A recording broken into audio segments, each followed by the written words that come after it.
자, 반갑습니다. 배우 이순재입니다. 드라마나 영화에서만 보다가 이렇게 목소리로만 인사드리게 됐습니다. 이거 드라마 아닙니다. 라디오입니다. 편안하게 다가와 주십시오. 지금부터 제가 드릴 이야기를 절대로 가볍게 들으시면 안 됩니다. 이 이야기는 단순한 생활 정보나 건강 상식이 아닙니다.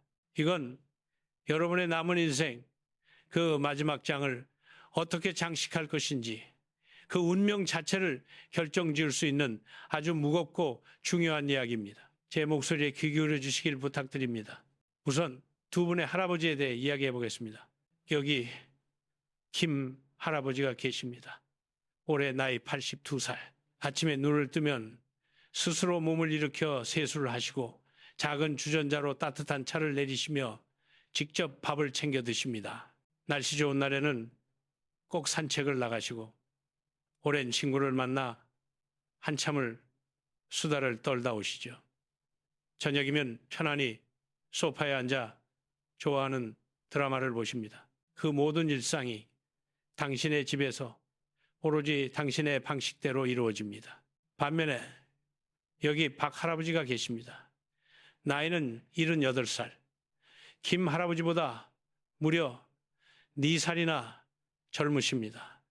그런데 지금 그분은 요양원에 계십니다. 혼자서는 침대에서 일어나지도 못하십니다. 식사도 화장실도 몸을 돌리는 것조차 남의 손길을 빌려야 합니다. 가족들이 면회를 오면 그분의 입에서 나오는 말은 오로지 이렇습니다. 미안하다. 정말 미안하다. 라고요. 도대체 무엇이 이 두 분의 운명을 이토록 극명하게 갈라놓았을까요? 유전자? 운명? 아니요. 아닙니다.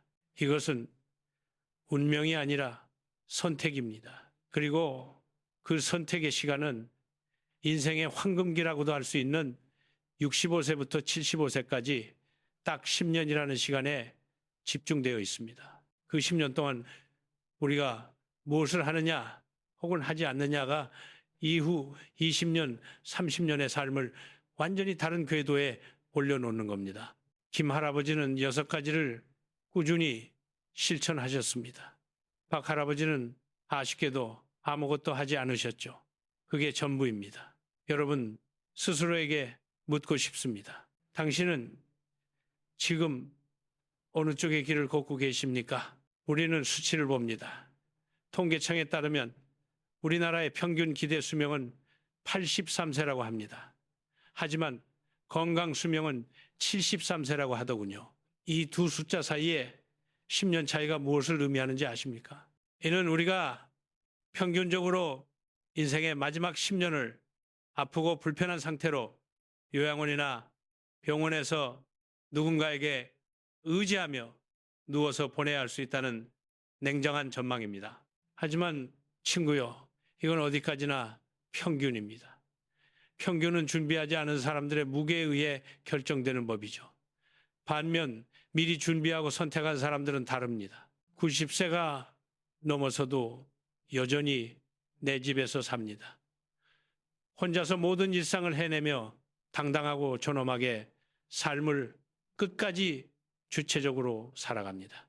그 차이를 만드는 것이 바로 오늘 제가 말씀드리고자 하는 6가지 실천입니다. 어렵지 않습니다. 하지만 지금 시작해야 합니다. 65세부터 75세, 어쩌면 80세까지 20년에서 20년이 마지막 기회입니다. 이 시기를 놓치고 나면 다시 회복하기란 거의 불가능에 가깝습니다. 우리의 몸과 마음은 그때가 되어서야 비로소 그 선택의 무게를 온전히 느끼게 될 테니까요. 자, 그럼 첫 번째 이야기부터 시작해 보겠습니다. 첫 번째, 돈을 쓰세요. 지금 당장 쓰세요. 박 할아버지의 이야기가 생각납니다. 그분은 평생을 아끼고 모으며 사셨습니다. 자식들의 교육을 위해, 집을 마련하기 위해, 그리고 알다가도 모를 노후를 대비하기 위해 통장의 잔고는 점점 불어났을 겁니다. 하지만 그 과정에서 먹고 싶었던 맛도 참으셨고 가보고 싶었던 여행도 나중에 내년에 하며 미루셨습니다. 그렇게 나중을 기다리던 그분은 77세 되던 해에 갑자기 쓰러지고 말았습니다. 병원 생활 6개월 후 퇴원은 했지만 그대로 요양원으로 직행하셨죠. 평생을 고생하며 모은 그 돈은 정작 주인인 그분이 제대로 써보지도 못한 채 그저 통장 속 숫자로만 남아있게 되었습니다. 이 이야기에서 우리가 얻어야 할 교훈은 분명합니다. 나중이라는 시간은 우리가 생각하는 것처럼 반드시 오지 않습니다. 80세가 넘으면 소화 기능이 예전 같지 않아 맛있는 것도 제대로 즐기지 못할 수 있습니다. 다리의 관절과 근육이 약해져 멀리 여행하는 꿈은 사라질 수 있습니다. 그러니 지금이 바로 그 돈을 쓸 때입니다. 지금이 당신의 인생에서 가장 젊고 가장 활력 있는 나중입니다. 유산에 대해서도 한마디 하겠습니다. 남기지 마세요. 얼마나 많은 가정이 부모님이 남기신 재산 때문에 형제간에 서로 의심하고 다투고 원수가 되어버리는 비극을 반복하고 있는지 모릅니다. 차라리 살아계실 때 그 돈을 자신을 위해 그리고 가족과 함께하는 즐거운 추억을 위해 다 쓰는 것이 훨씬 현명한 선택입니다. 김할아버지는 70세가 되던 해에 중요한 결심을 하셨습니다. 이제부터는 나를 위해 산다. 고요. 주변의 눈총과 말에도 흔들리지 않으셨습니다. 맛집을 찾아다니고 소박한 여행을 떠나고 자신이 즐기는 취미에 투자를 아끼지 않으셨죠. 그런 선택의 결과가 지금 82세에 건강하고 당당한 모습으로 나타나 있는 것입니다. 돈은 통장에 묻어둘 때가 아니라 삶의 현장에서 유통되고 쓰일 때 비로소 그 빛을 발합니다. 그리고 이 자본주의 사회에서 돈을 현명하게 쓰는 사람, 자신의 삶에 투자하는 사람이 진정으로 존중받는 법이에요. 오늘 지금 이 순간 나를 위한 작은 지갑 열기부터 시작해 보십시오. 두 번째, 고기를 드세요. 가능하면 매일 드세요. 나이가 들면 채소 위주로 가볍게 먹어야 한다는 고정관념, 저도 한때 그렇게 믿었습니다. 하지만 이야기를 들어보세요. 정할머니는 채소와 죽위주의 식사를 고수하시다가 점점 기력이 쇠하고 의욕이 사라져 결국 병원 신세를 지게 되셨습니다. 그런데 의사 선생님의 처방이 놀라웠습니다. 고기를 드세요 였어요. 반신반의하며 소고기 국물부터 시작해 조금씩 고기를 드신 지 한 달이 지나자 놀랍게도 기운이 돌아오고 얼굴에 생기가 번졌습니다. 그 비밀은 고기 속에 풍부하게 들어있는 트립토판이라는 성분에 있습니다. 이 트립토판은 우리 뇌에서 행복 호르몬이라고 불리는 세로토닌을 만들어내는 원료가 됩니다. 세로토닌이 부족하면 우울감이 들고 삶에 대한 의욕이 사라지기 쉽죠. 게다가 나이가 들수록 우리 몸은 근육을 서서히 잃어갑니다. 이 근육 손실을 막고 유지하기 위해서는 단백질이 절대적으로 필요합니다. 닭가슴살이나 생선만이 아닙니다. 소고기, 돼지고기, 그 고기 자체가 중요한 영양원입니다. 콜레스테롤이 걱정되시나요? 하지만 노년기에 들어서면 이야기가 다릅니다. 콜레스테롤은 우리 몸의 면역세포와 다양한 호르몬을 만드는 중요한 원료가 됩니다. 실제로 80세 이상의 고령자들을 조사해보면 콜레스테롤 수치가 다소 높은 분들이 오히려 더 오래, 더 건강하게 사는 경우가 많다고 합니다. 소고기 한 점, 돼지고기 한 점, 생선 한 토막, 종류는 중요하지 않습니다. 손바닥만 한 크기, 적당한 양을 매일 꾸준히 드세요. 소화가 부담스럽다면 부드럽게 삶거나 다져서 요리하셔도 좋습니다. 오늘 점심상부터 고기 반찬을 당당하게 올려보십시오. 그 한 끼가 여러분을 요양원의 침대가 아닌 내 집의 식탁에서 지키는 튼튼한 버팀목이 되어줄 것입니다. 자, 그럼 이어서 세 번째 이야기입니다. 세 번째, 걸으세요. 매일 30분 꾸준히 걸으세요. 여기 두 분의 다른 모습이 있습니다. 윤 할아버지는 은퇴 후 소파와 텔레비전 앞자리를 자신의 영토로 삼으셨습니다. 하루 종일 편안한 자세로 시간을 보내셨죠. 그렇게 5년이라는 시간이 흐르자 70세가 되셨을 때는 다리 근육이 눈에 띄게 빠져 계단을 오르는 것조차 힘겨워하시게 되었습니다. 결국 지팡이에 의존하게 되었고 점점 외출이 두려워지셨습니다. 반면 조할머니는 조금 다른 선택을 하셨습니다.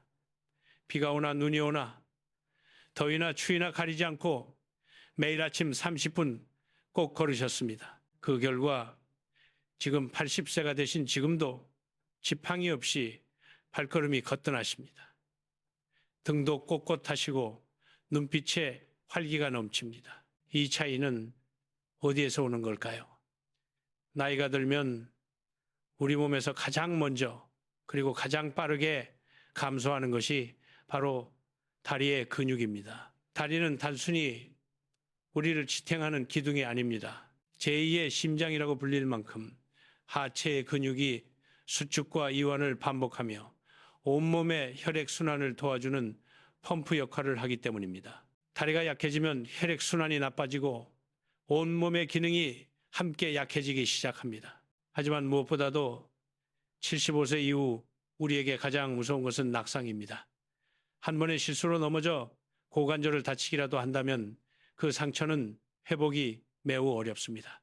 침대에 누운 채로 점점 근육이 줄어들고 활동량이 감소하며 그 길을 따라 결국 요양원으로 가는 수순을 밟게 될 수 있습니다. 그 무서운 낙상을 막으려면 무엇보다 다리 힘을 키우는 것이 중요하고 그 가장 좋은 방법은 별게 아닙니다. 바로 걷기입니다. 빨리 걸을 필요도 많이 걸을 필요도 없습니다. 숨이 가쁘지 않을 정도의 속도로 가볍게 땀만 흠뻑 낼 정도로 하지만 꾸준히 걷는 것이 핵심입니다. 햇빛을 쬐며 걸으면 기분을 좋게 하는 세로토닌 분비도 촉진되고 밤에는 숙면을 유도하는 멜라토닌 생성에도 도움이 됩니다. 오늘 저녁, 아니 지금 당장이라도 신발을 신고 30분간의 산책을 시작하십시오. 그 한 걸음이 여러분을 요양원의 복도가 아닌 자유로운 길 위에 있게 할 것입니다. 이제 네 번째 이야기입니다. 아마도 가장 마음이 무거워지고 그러나 가장 현명하게 접근해야 할 문제일 겁니다. 네 번째, 자식으로부터 독립하세요. 정확히는 자식에게서 벗어나 자신의 삶을 회복하세요. 이 말이 얼마나 충격적으로 또 비정하게 들리시나요? 하지만 이건 사랑이 식어서가 아닙니다. 오히려 더 깊은 사랑에서 비롯된 지혜로운 결단입니다. 이 할머니의 사례가 안타깝습니다. 아들 내외의 권유로 그 집에 들어가 손주 돌보기와 살림을 도맡아 하셨습니다. 정성과 사랑을 다 쏟으셨지만 그 피로가 누적되어 결국 과로로 쓰러지고 말았습니다. 결국 요양원으로 가게 되었을 때 그분이 하셨다는 말은 내가 자식들의 짐이 되었구나였습니다. 자식을 위한 희생이 결국 자신의 건강을 망치고 자식에게 깊은 죄책감을 안겨준 셈이 되었죠. 반면 장 할아버지는 다른 선택을 하셨습니다. 자식들이 함께 살자는 합가 제안을 사랑스럽게도 단호히 거절하셨습니다. 난 내 집에서 내 식대로 살겠다고 선언하신 거죠. 혼자서 밥도 해먹고 친구도 만나고 자신의 취미도 즐기며 당당하게 사십니다. 오히려 자식들과는 가끔 만나 정다운 시간을 보내니 사이가 더 돈독해졌다고 합니다. 여기서 우리가 생각해 볼 점이 있습니다. 효도는 자식의 의무이지 부모가 강요할 수 있는 권리가 아니라는 것입니다. 자식들을 키우느라 30년이란 긴 세월을 희생하셨습니다. 그만하면 충분합니다. 이제는 그들을 놓아주십시오. 그들도 그들만의 인생이 있습니다. 간병 문제도 마찬가지입니다. 자식이 직접 24시간 수발을 들게 하는 것은 자식의 삶을 무너뜨릴 뿐만 아니라 부모 자신도 마음 편히 아플 수 없게 만드는 지옥 같은 상황을 초래할 수 있습니다. 전문 요양사나 적절한 시설을 활용하는 것이 서로를 위한 현명한 길입니다. 요즘 노노케어라는 말이 있습니다. 70대 자녀가 90대 부모를 모시다 둘 다 지쳐 쓰러지는 비극이지요. 죄책감은 가지지 마십시오.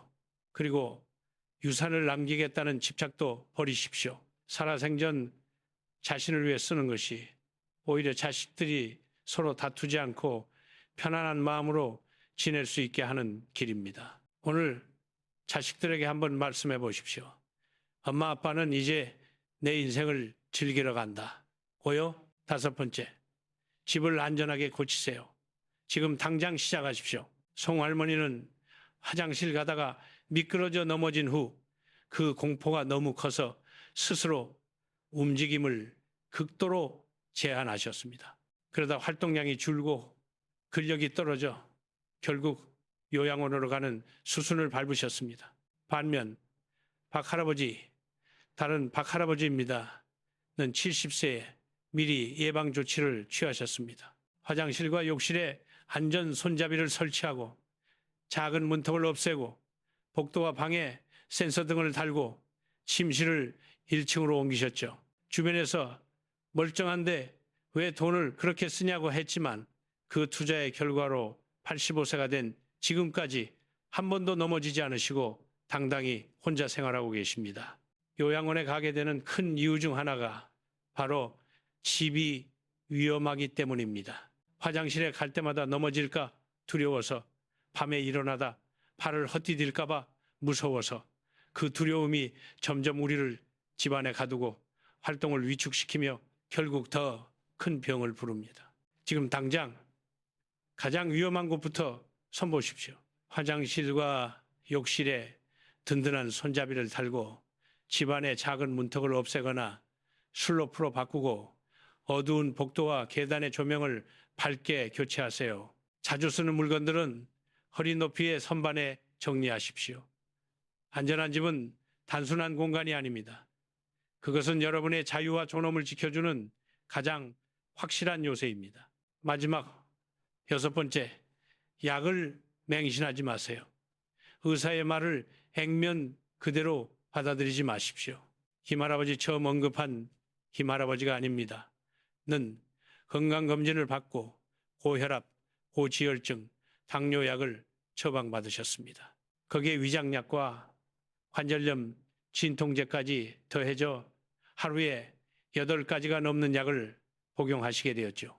그런데 어느 순간부터 머리가 항상 멍하고 기운이 하나도 없으며 기억력도 나빠져 치매가 온 줄 알았습니다. 하지만 알고 보니 그 대부분은 약물의 부작용이었습니다. 불필요한 약 몇 가지를 용기 내어 줄이자 정신이 말짱해지고 입맛도 돌아오고 예전의 생기가 돌아왔습니다. 나이가 들면 혈압이나 혈당 수치가 조금씩 오르는 것은 자연스러운 노화의 현상일 수 있습니다. 그 수치를 억지로 젊은 사람의 기준으로 끌어내리려다 보면 오히려 강력한 약의 부작용으로 몸이 더 망가질 수 있습니다. 수치보다 중요한 것은 내 몸의 느낌입니다. 생활하는 데 큰 불편이 없고 기분이 좋다면 굳이 수많은 약에 의존할 필요는 없습니다. 80세가 넘으면 사실 많은 분의 몸속에 미세한 암세포가 있을 수 있습니다. 하지만 고령이 되면 그 진행이 매우 느려 당장 생명을 위협하지 않는 경우가 많다고 합니다. 무리한 수술이나 항암 치료로 남은 소중한 시간을 고통 속에서 보내는 것과 삶의 질을 유지하며 편안하게 지내는 것 사이에서 현명한 선택을 해야 합니다. 병원에서 수명을 조금 더 연장하다 가는 것과 내 집에서 즐겁게 살다 가는 것. 이 선택의 권한은 의사에게 있는 것이 아니라 바로 그 주인인 여러분 자신에게 있습니다. 자, 지금까지 우리는 6가지의 매우 분명한 그러나 실천하기 위해서는 용기가 필요한 선택들을 하나씩 살펴보았습니다. 첫째, 돈을 쓰는 용기. 둘째, 고기를 먹는 용기. 셋째, 꾸준히 걷는 용기. 넷째, 자식으로부터 독립하는 용기. 다섯째, 집을 안전하게 고치는 용기. 여섯째, 약물을 맹신하지 않는 용기. 이 6가지는 각각이 독립된 조언이지만 사실은 모두 하나로 이어져 있습니다. 바로 내 인생의 주인은 나다 라는 당당한 선언으로 말이죠. 65세부터 75세 이 귀한 10년의 시간 동안 이 습관들을 쌓아 올리는 것이 여러분의 85세, 90세의 모습을 결정 지을 것입니다. 다시 처음의 질문으로 돌아가 보겠습니다. 요양원의 침대에서 남의 도움을 받아 숨을 쉬며 사실 것입니까? 아니면 내 집의 의자에 앉아 내가 택한 책을 읽으며 저녁 햇살을 맞이할 것입니까? 그 선택의 결과는 오랜 시간에 걸쳐 쌓인 작은 선택들의 합입니다.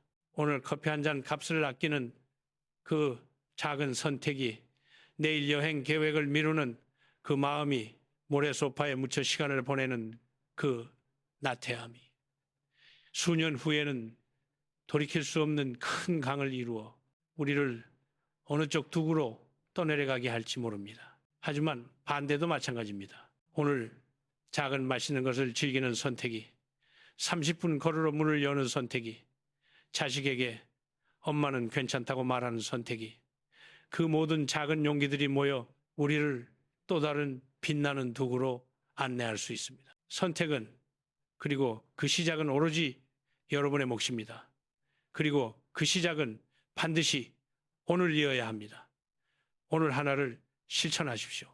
내일은 하나를 더 하십시오. 1년이 지나면 당신의 인생은 분명히 달라져 있을 것입니다. 그리고 10년 후에 어느 날 여러분은 거울 속에 당당한 자신을 보며 이렇게 웃으실 수 있을 거예요. 그때 시작하기로 한 용기를 낸 것이 정말 잘한 일이었어 라고 말이죠. 오늘 이 이야기가 방송을 듣고 계신 모든 분들, 특히 인생의 황금기이자 마지막 전환점에 서 계신 65세 이상의 여러분께 작은 등불이 되었으면 합니다. 이 영상이 도움이 되셨다면 주변의 소중한 분들께, 특히 아직 선택의 기로에서 계실 수 있는 부모님 세대께 꼭 공유해 주시길 부탁드립니다. 한 분이라도 더 요양원에 통제된 공간이 아닌 자신만의 집에서 존엄하고 행복한 노후를 맞이하시길 이 마음 간절합니다. 여러분의 인생 이막, 이제야 진정한 주인공이 되시는 그 무대가 황금빛으로 물들어가기를 진심으로 기원합니다. 시청해 주셔서 감사합니다. 셋째, 그리고 가장 근본적인 것, 지금 이 순간에 충실하며 감사하는 마음을 키우는 것, 아침에 내리는 빗방울 소리에 귀 기울이고 따뜻한 차 한 잔의 온기를 느끼고 책 한 페이지에서 만난 아름다운 문장에 마음이 움직인다면 그 순간 우리는 결코 가난하지 않습니다. 매일 아침 눈을 뜨고 오늘도 숨 쉴 수 있어 감사하다는 마음으로 하루를 시작하는 것, 그것이야말로 최고의 명상이자 행복의 기초입니다. 이 모든 것을 실천하는 사람을 저는 이제 고령자, 거린저라고 부르고 싶지 않습니다. 단순히 나이가 많고 경험이 많은 사람이라는 의미를 넘어서 그분들은 행령자, 식린저라고 불러야 마땅하다고 생각합니다. 행복한 나이를 살아가는 사람들이라는 뜻이죠. 60세는 결코 인생의 끝이 아닙니다. 오히려 사회적 역할과 의무에서 조금씩 자유로워지기 시작하는 진정한 내 인생의 주인공이 되는 완전히 새로운 시작의 나이입니다. 지금까지 당신은 누군가의 자식이었고 누군가의 배우자였으며 누군가의 부모였고 어떤 조직의 구성원이었습니다. 그 모든 역할은 소중했지만 이제는 그 위에 나라는 이름을 새기고 내가 좋아하는 색깔로 인생의 캔버스를 채워나갈 차례입니다. 두려워 마십시오. 망설이지 마십시오. 당신의 통장, 당신의 관계, 당신의 건강에 대한 생각을 오늘부터 지금 이 순간부터 조금씩 바꿔보십시오. 그 변화의 첫걸음이 당신을 행령자의 길로 인도할 것입니다. 이 순재도 이 말을 하며 다시 한번 스스로를 다짐합니다. 아직도 배우로서 한 인간으로서 걸어갈 길이 남아있지만 그 길을 걸을 때 저는 이제 행령자의 마음가짐을 잃지 않으려 합니다. 여유롭게 자신 있게 그리고 매 순간을 감사하며 여러분의 인생 2막 아니 진정한 주인공으로서의 1막이 풍요롭고 빛나길 진심으로 기원합니다. 감사합니다. 오늘 이 시간 우리 모두가 자신의 인생 2막 아니 이제는 3막을 위해 준비하는 마음의 문을 열어보는 계기가 되었으면 좋겠습니다. 감사합니다. 여러분의 내일이 오늘보다 더 맑고 품이 있기를 기원합니다. 제가 말씀드렸듯이 그곳은 노년의 강남입니다. 화려함 대신 실용성과 공동체를 값비싼 뷰 대신 따뜻한 한마디를 선물해 줄 곳입니다. 그곳에서 만날 수 있는 한 끼의 점심, 한 번의 건강 체조, 한 사람의 친구가 수억 원짜리 전망보다 여러분의 인생을 더 풍요롭게 만들어 줄 수 있습니다. 몸이 예전 같지 않아 걱정이신가요? 그렇다면 엘리베이터를 절대적으로 신경 쓰십시오.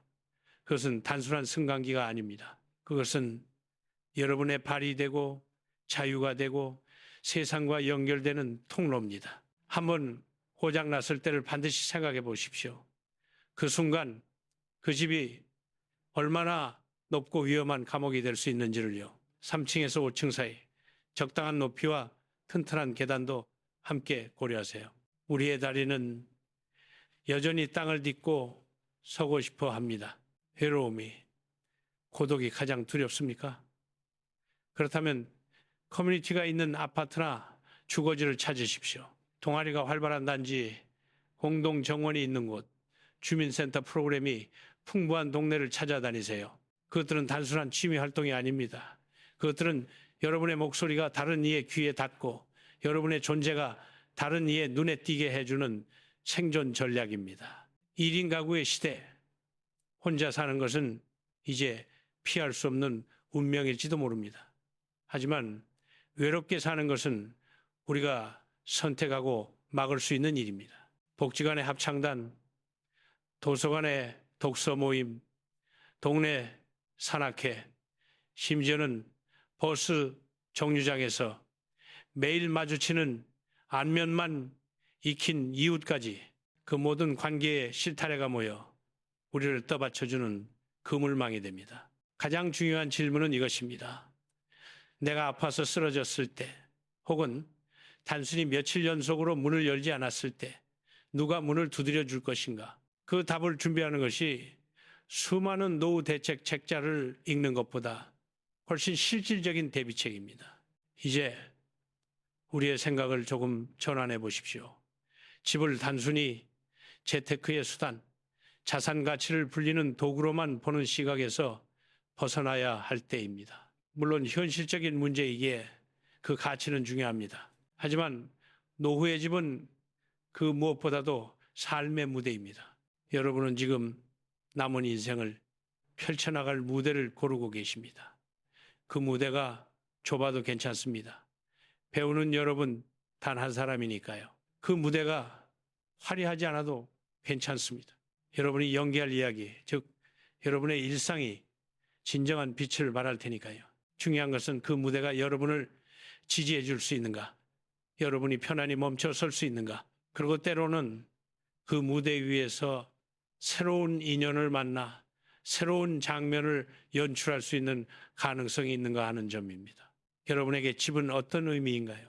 저에게 집은 추억의 저장소이자 현재의 평안함이며 미래에 대한 작은 희망을 담아두는 그릇입니다. 하지만 그보다 더 근본적으로 지분나라는 사람을 돌아보게 하는 거울과도 같습니다. 그곳에 무엇을 두고 어떻게 생활하고 누를 초대하는지 보면 그 사람의 인생이 보이기 때문입니다. 노후를 준비하는 일은 결코 집의 평수나 마감재를 고르는 기술이 아닙니다. 그것은 나의 마지막 인생 장면을 어떤 배경에서 어떤 마음으로 채워나갈 것인가를 고르는 일입니다. 그 배경이 좁더라도 따뜻한 정이 스며들고 조용하더라도 외롭지 않으며 비록 간소하더라도 모든 것이 내 손길이 닿는 곳에 있다면 그곳이야말로 천금을 주고도 바꿀 수 없는 진정한 명당입니다. 당장 이사갈 생각이 없으신 분도 괜찮습니다. 중요한 것은 오늘 지금 이 순간부터 내가 살고 싶은 노년의 풍경을 그려보기 시작하는 것입니다. 아주 구체적으로요. 아침에 어떤 커피잔으로 차를 마시고 낮에는 어디를 산책하며 저녁에는 어떤 창문으로 해지는 걸 바라볼 것인지 그 그림이 선명하면 선명할수록 삶의 흔들림은 덜해집니다. 목표가 뚜렷한 배는 풍랑 속에서도 방향을 잃지 않는 법이니까요. 여러분의 인생 일막은 빛나고 때로는 힘겹고 아름다운 장면들로 가득했을 겁니다. 지금부터 펼쳐질 이 막은 그 어느 때보다 깊이 있고 평안하며 지혜로 가득 차야 합니다. 그것이 황금빛 노후가 아닐까 생각합니다. 저 이순재는 아직도 배우로서 한 인간으로서 무대 위에 서 있습니다. 제게도 남은 장면이 있습니다. 저는 제 무대, 제 집을 더욱 소중히 가꾸며 그 안에서 작은 행복을 연기해 나갈 생각입니다. 오늘 제 이야기가 방송을 듣고 계신 모든 분들의 마음에 조금이라도 위안이 되고 작은 등불이 될 수 있다면 그보다 더 기쁜 일은 없겠습니다. 감사합니다. 여러분의 오늘과 내일 그리고 그 모든 날들이 평안하기를 진심으로 빕니다.